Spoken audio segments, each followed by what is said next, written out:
Bonjour, bienvenue dans cette nouvelle vidéo et le Seigneur est vraiment ma tour forte. Alors, ce dont je voudrais vous parler aujourd'hui, c'est que parfois ce qui semble être un contretemps, en fait, est une bénédiction.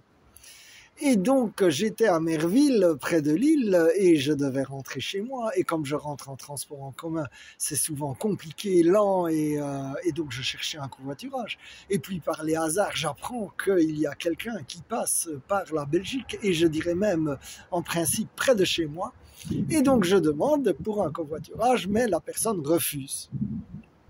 Alors, soyons honnêtes, j'étais un peu, je dirais, fâché quand même, hein, alors que je dis finalement, je me rappelle de ce qu'a dit la coach, les gens ont parfaitement le droit de vous dire non. En plus là, la personne ne m'avait rien promis et donc voilà. Sauf que je me disais, au mieux de mettre 3 heures, je vais mettre en transport en commun 7 heures pour le même trajet, mais alléluia.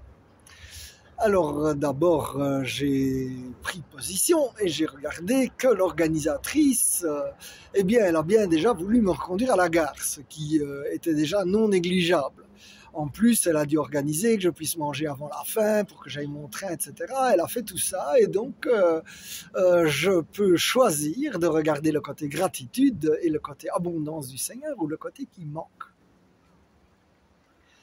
J'arrive donc en train sur l'île et à Lille, il pleuvait, j'avais 1 heure à tuer et donc par les hasards qui n'en sont pas, je vais dans une librairie comme je fais souvent lorsque j'ai du temps d'attente et je tombe sur un livre de...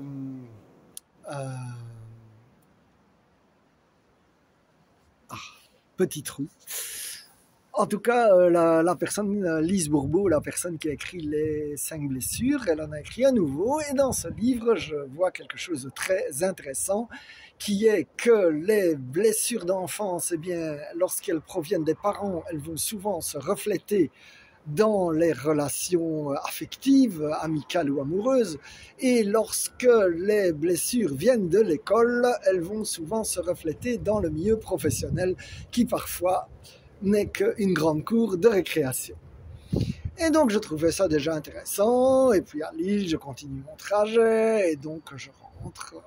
Et alors que je suis dans le train pour rentrer chez moi, entre Bruxelles et Libramont, eh bien en face de moi s'installe un supporter de l'Union Saint-Gilloise, un club de foot. Et nous commençons à parler, j'ai l'occasion de commencer à lui parler du Seigneur, et du coup j'ai compris pourquoi le Seigneur avait permis ce contretemps. Alors mon frère, ma sœur, peut-être que toi aussi tu as des contretemps et que tu te demandes quoi. Mais peut-être que le contretemps d'aujourd'hui, eh bien je déclare d'ailleurs au nom de Jésus que si tu as la bonne attitude, c'est-à-dire de regarder les raisons de gratitude, eh bien ce contretemps, il deviendra la bénédiction de demain. Alors j'appelle des bénédictions dans ta vie et j'appelle aussi que tu ne te laisses pas désarçonner par les contretemps au nom de Jésus. Sois béni. Amen, amen, amen.